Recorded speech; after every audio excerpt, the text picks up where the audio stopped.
Assalamualaikum warahmatullahi wabarakatuh. Pemirsa Khazanah yang dirahmati oleh Allah, hujan yang deras ini mengingatkan saya kepada salah satu firman Allah Subhanahu wa taala dalam surah Al-Waqiah. A'udzubillahi minasyaitonirrajim. Afara'aitumul ma'al ladzi tashrabun? A antum anzaltumuhu minal muzni am nahnul munzilun? Apakah kalian tidak melihat air yang kalian gunakan untuk minum? Siapa yang menurunkan itu? Kalian yang menurunkannya dari langit ataukah kami yang menurunkannya? Subhanallah. Ini satu ayat singkat, pendek, tetapi mengandung pelajaran yang luar biasa. Yang pertama, Allah ingin mengingatkan kepada kita bahwa apapun bentuk air yang ada di muka bumi ini, bahwa Allah Subhanahu wa ta'ala yang memberikannya dari langit untuk kita sebagai manusia. Jadi secara tidak langsung Allah Subhanahu wa ta'ala ingin menjelaskan bahwa air yang turun berupa hujan ke atas muka bumi ini, itu merupakan berkah kebaikan dari Allah Subhanahu wa ta'ala. Akan tetapi mungkin ada di antara kita yang bertanya, kenapa sekarang ketika hujan turun justru banyak membawa bencana? Kalau seandainya tadi Allah Subhanahu wa ta'ala sampaikan hujan turun merupakan berkah, manfaat untuk manusia, dan ternyata ada di sana hujan turun menjadi bencana, maka ketika hujan itu tidak sesuai dengan apa yang sudah Allah sampaikan, harusnya kita sebagai manusia ini mencoba untuk introspeksi diri. Kenapa ini menjadi bencana? Kita perlu tahu ya, betapa banyaknya bencana yang disebabkan oleh hujan. Maka dari bencana ini Allah Subhanahu wa ta'ala dan Rasul sallallahu alaihi wasallam menjelaskan kepada kita, bencana itu akan menjadi 3 poin ya. Berbeda antara satu dengan yang lain. Yang pertama, bencana bisa jadi akan menjadi salah satu bentuk ujian keimanan. Buat siapa? Buat mereka yang beriman. Ketika ada seorang hamba Allah, dia beriman, maka musibah ini akan menjadi ujian untuk dia. Yang kedua, buat hamba Allah yang terkadang beriman, terkadang tidak beriman, maka musibah ini akan menjadi teguran untuk dia. Dan yang ketiga, ketika bencana atau musibah ini menghampiri hamba Allah yang tidak beriman, maka itu akan menjadi azab. Mari, ketika hujan ini menjadi bencana, kita lihat. Kalau seandainya kita merasa kita beriman dan kita mengharapkan bahwa kita termasuk bahagian orang yang beriman, tabahlah dengan ujian yang Allah berikan ini. Ketika hujan itu menjadi musibah, bisa banjir, ya, bisa bandang, bisa membuat tanah longsor dan lain sebagainya. Tabahkan iman kita. Yang kedua, kalau seandainya kita merasa iman kita naik turun, maka hendaknya musibah hujan ini yang menyebabkan banjir, longsor dan lain sebagainya ini menjadi teguran buat kita. Ada yang kurang apa dari saya? Kalau seandainya dari segi ibadah mungkin kita sudah termasuk bahagian orang yang beriman, maka ada segi yang lain lagi yang harus kita lihat. Terkadang banyak orang yang secara keimanan dia beriman, tetapi mungkin untuk sisi lain dia kurang beriman. Contoh misalkan secara pribadi beriman tapi attitude-nya tidak beriman. Dia sholat tapi buang sampah sembarangan. Dia sholat tapi menggunduli hutan. Maka secara sholatnya dia beriman tapi attitude-nya tidak beriman. Dan ini teguran dari Allah. Jangan sampai kita melakukan yang seperti itu. Karena kita tahu air ini tidak punya emosi, air ini tidak punya nafsu, air tidak punya dendam. Akan tetapi dia diturunkan oleh Allah sebagai bentuk teguran buat mereka-mereka yang mungkin selama ini terjadi kekurangan dalam keimanannya. Dan yang ketiga, na'udzubillahi min dzalik, ini yang sangat tidak kita harapkan kalau seandainya hujan itu menjadi azab buat kita. Mudah-mudahan nomor satu ketika ada bencana ini, nomor satu itulah yang kita harapkan. Dengan keimanan kita Allah uji dengan bencana ini. Kalau seandainya Allah tegur dengan bencana hujan ini, maka hendaknya kita segera berbenah diri.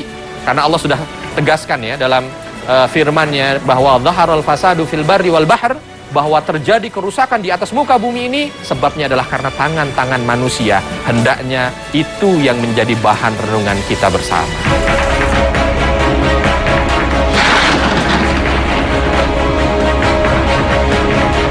Dan Allah menurunkan air dari langit, supaya dengannya Allah menghidupkan bumi setelah mati. Sesungguhnya dalam hal itu ada tanda-tanda bagi kaum yang mendengar. Maka hujan pun turun dari langit atas izin Allah, membasahi bumi, mengairi liukan sungai, menghijaukan alam. Hujan adalah pertanda kehidupan, sehingga ketika hujan turun, sejatinya adalah keberkahan Allah yang menyirami kita. Sayangnya, banyak manusia tidak menyadari keberkahan ini dan melihat dari sisi yang berbeda. Hujan adalah banjir, hujan adalah penyakit flu, dan hujan adalah bencana. Maka benarlah apa yang diceritakan Allah tentang watak dan karakter dasar manusia, yang selalu lupa akan nikmat, lupa akan bersabar dengan ujian. Dan jika kami merasakan kepada manusia suatu rahmat atau nikmat dari kami, kemudian rahmat itu kami cabut daripadanya, pastilah mereka menjadi putus asa, lagi tidak berterima kasih. Dan jika kami rasakan kepadanya kebahagiaan sesudah bencana yang menimpanya, niscaya dia akan berkata, telah hilang bencana-bencana itu dariku. Sesungguhnya dia sangat gembira lagi bangga. Al-Quran Surah Hud ayat 9 hingga 10.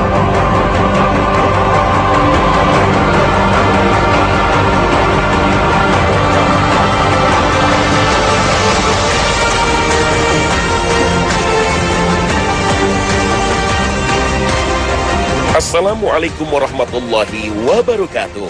Selamat pagi pemirsa Khazanah Trans 7. Khazanah, ensiklopedia Islam dunia, pagi ini kembali hadir ke hadapan Anda untuk berbagi wawasan keislaman dan saling menasehati dalam kebajikan. Meningkatnya intensitas hujan di beberapa kota besar menjadi penanda bahwa musim penghujan penuh berkah telah tiba. Namun beberapa titik lokasi justru mensikapinya dengan skeptis bahwa musim hujan berarti musim banjir. Maka bersiaplah dengan pemandangan khas banjir, di mana mobil semewah apapun akan mogok dan tidak bisa digunakan. Juga rumah bertingkat yang justru menjadi penjara karena penghuninya tidak bisa keluar dan mendapatkan akses kehidupan. Listrik akan padam dalam beberapa hari, dan beberapa sudut kota seakan menjadi kota mati. Benarkah hujan sudah bukan lagi membawa berkah, dan hujan sudah menjadi azab? Langit dan hujan adalah ciptaan Allah, di bawah kekuasaan penuh Allah Subhanahu wa Ta'ala. Pengetahuan manusia tentang hujan adalah pembenar dan hujjah atas diri manusia sendiri. Apakah berkah yang didapat atau siksaan? Dan sesungguhnya kami telah mapankan kalian di bumi ini, dan kami telah menjadikan di dalamnya untuk kalian sumber-sumber kehidupan. Namun amat sedikitlah kalian bersyukur. Al-Quran Surah Al-A'raf ayat 10. Bentuk syukur manusia akan rahmat Allah bukan saja disikapi ketika hujan itu datang, tapi juga ketika hujan belumlah datang. Diakui bahwa di sekitar kita, masyarakat masih memanfaatkan jasa pawang hujan untuk menurunkan hujan. Padahal Rasulullah mengajarkan untuk mendirikan sholat sunnah meminta hujan dan hanya meminta kepada Allah tanpa perantara dukun atau pawang hujan. Sungguh perilaku ini adalah perilaku manusia zaman jahiliyah. Ketika banyak manusia dulu meminta hujan dengan ritual klinik, memasang bawang dan cabai di sapu ijuk terbalik, melempar celana dalam ke atas genteng, dan akhirnya lagi-lagi bertemu dengan pawang hujan. Tidak hanya sampai di sini, bagi sebagian masyarakat yang mempunyai hajat atau acara di luar ruang, kehadiran hujan justru dikhawatirkan menjadi penghalang keberlangsungan acara.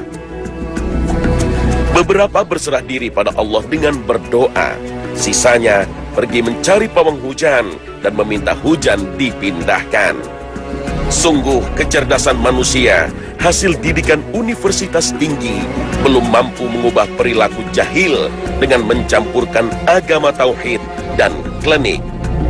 Alih-alih mensyukuri kehadiran hujan, mereka malah menolak kehadiran hujan. Ketahuilah bahwa tidak ada suatu apapun yang bergerak, berpindah, jatuh dan terbang, berjalan dan berhenti di dalam kerajaan Allah ini, kecuali atas kehendak Allah semata. Maka siapa yang meyakini ada sesuatu yang dapat memindahkan dan menggerakkan, menjatuhkan dan menerbangkan, menjalankan dan menghentikan selain kekuatan dari Allah, pada dasarnya dia telah jatuh dalam mempersekutukan Allah. Sesungguhnya Allah tidak akan mengampuni dosa mempersekutukan dirinya dengan yang lain, dan mengampuni dosa selain itu bagi siapa saja yang Dia kehendaki. Dan siapa saja yang mempersekutukan sesuatu dengan Allah, maka sebenarnya dia telah melakukan dosa yang sangat besar. Al-Quran, Surah An-Nisa, ayat 49.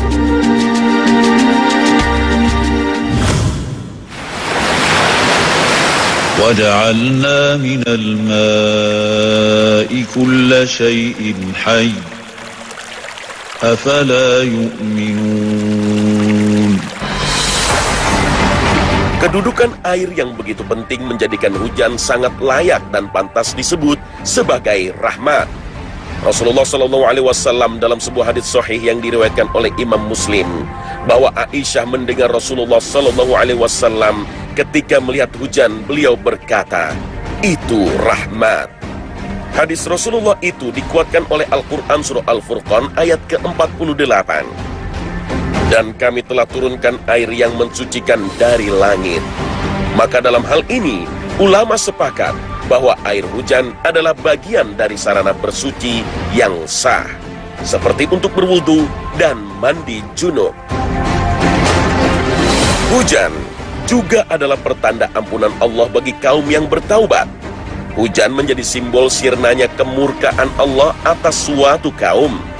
Kisah Nabi Hud dan Nabi Nuh alaihissalam masing-masing pernah memanggil kaumnya agar beristighfar dan bertaubat. Lalu sebagai balasannya, Allah akan menurunkan atas mereka hujan rahmat. Dalam surah Hud ayat 52, Allah menceritakan kisah Nabi Hud ketika beliau menyeru kaumnya.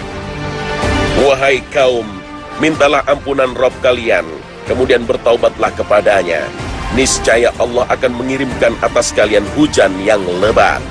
Sedangkan kisah Nabi Nuh alaihissalam, seruan beliau kepada kaumnya, Allah abadikan dalam Al-Quran Surah Nuh ayat 10 dan 11. "Maka aku pun berkata, mintalah ampunan Rabb kalian, sesungguhnya Dia, Allah, adalah Maha Pengampun. Maka Allah akan mengirimkan atas kalian hujan yang lebat." Inilah bukti bahwa hujan adalah rahmat, pembawa ampunan Allah, menjadi sumber kehidupan dengan hujan yang lebat. Begitu juga dengan kaum Lut dan kaum Saba dengan hujan. Satu lagi kisah kaum negeri Saba, sebuah negeri yang indah, namun penduduknya perlahan berpaling dari nikmat Allah, sampai hujan azab diturunkan atas mereka. Dan terekam dalam surat As-Saba, Allah berfirman, "Tetapi mereka berpaling, maka kami datangkan kepada mereka banjir yang besar, dan kami ganti kedua kebun mereka dengan dua kebun yang ditumbuhi pohon-pohon yang berbuah pahit, pohon asl dan sedikit dari pohon sidr. Demikianlah kami memberi balasan kepada mereka karena kekafiran mereka. Dan kami tidak menjatuhkan azab yang demikian itu, melainkan hanya kepada orang-orang yang sangat kafir."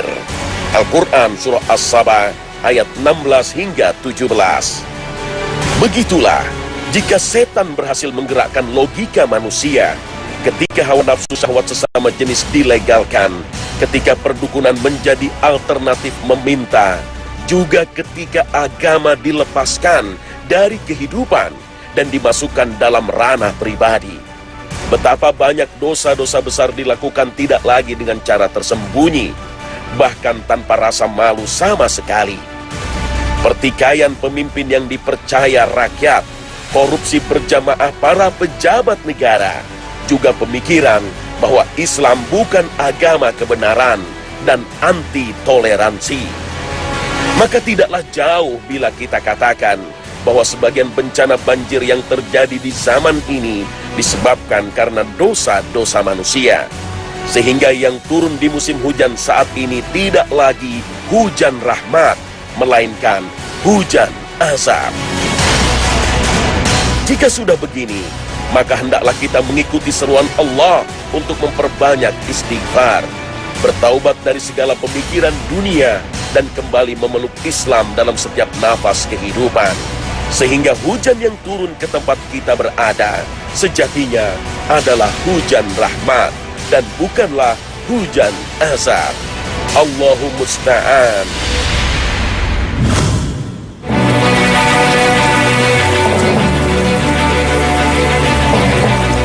Pemirsa Hazanah yang dirahmati oleh Allah, musim hujan telah tiba. Artinya Allah Subhanahu wa Ta'ala berikan kesempatan kepada kita untuk bisa menjadikan musim hujan ini sebagai sarana mendapatkan beribu-ribu pahala dari Allah Subhanahu wa Ta'ala. Bagaimana caranya? Kalau kita lihat dari apa yang disampaikan oleh Rasul Shallallahu Alaihi Wasallam, ada beberapa tuntunan yang perlu kita perhatikan di saat hujan turun. Yang pertama, Rasul Shallallahu Alaihi Wasallam dari sebuah hadis sahih yang diriwayatkan dari Aisyah radhiyallahu anha, ketika mendung itu mulai menggelayut tebal, maka wajah Rasulullah Shallallahu Alaihi Wasallam berbeda, berpikir, merenung. Ketika ditanya oleh Aisyah radhiyallahu anha, ada apa gerangan wahai Rasulullah? Aku tidak tahu, jawab Rasulullah Shallallahu Alaihi Wasallam. Aku tidak tahu, apakah mendung ini akan mendatangkan kebaikan ataukah keburukan.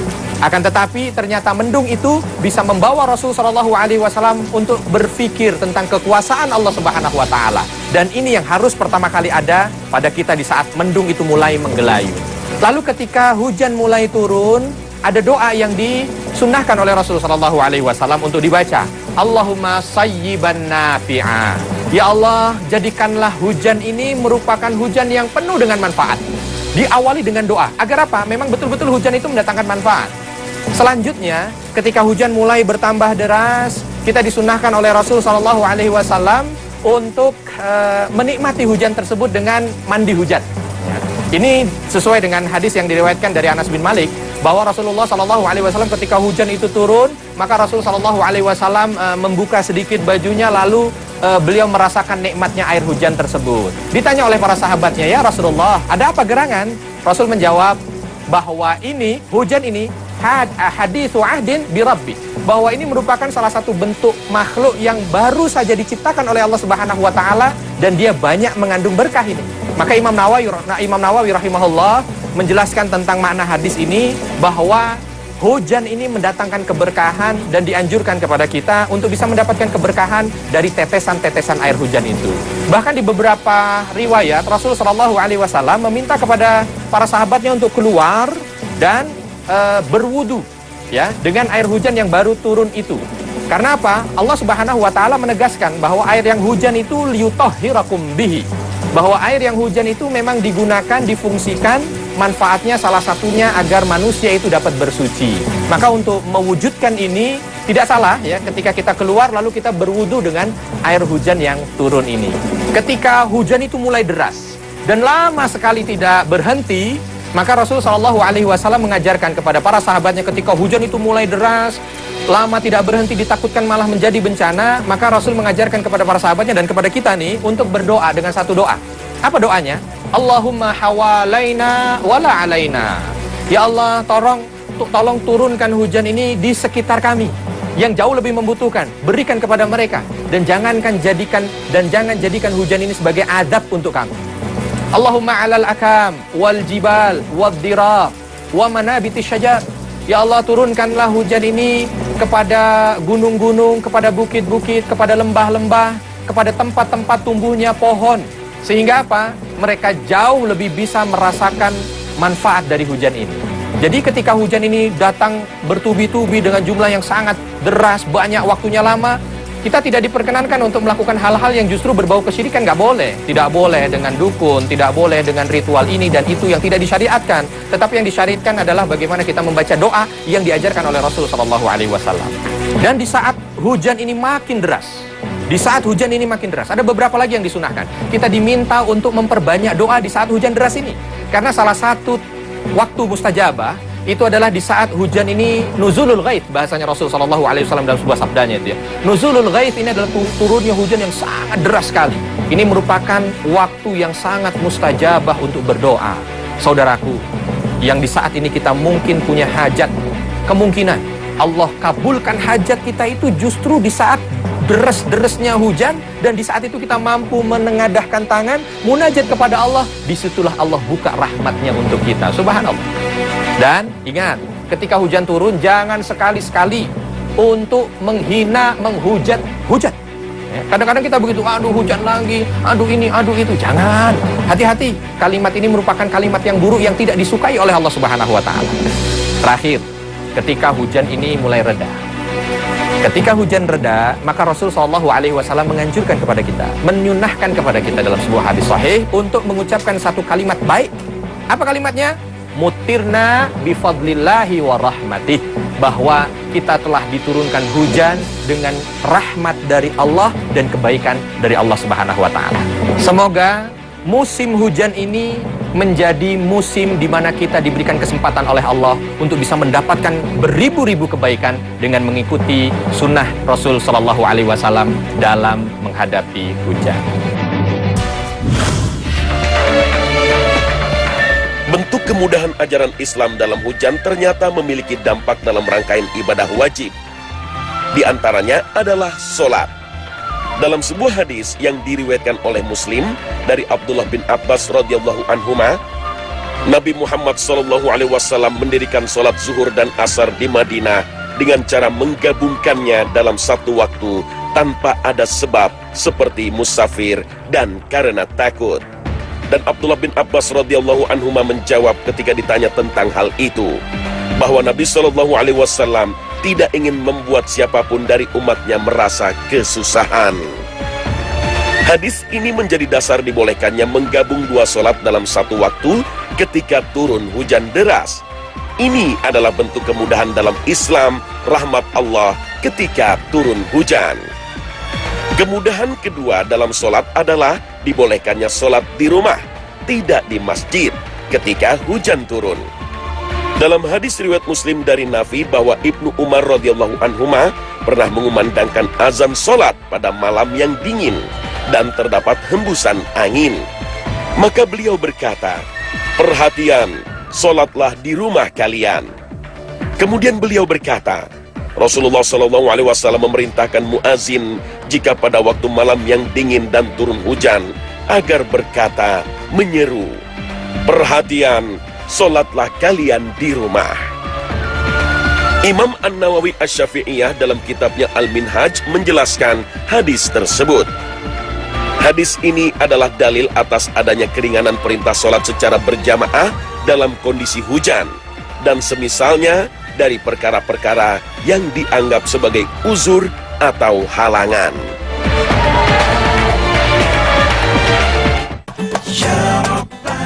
Akhirul kalam, semoga musim hujan yang baru bermula di tahun ini mendatangkan manfaat dan keberkahan untuk kita dan bangsa.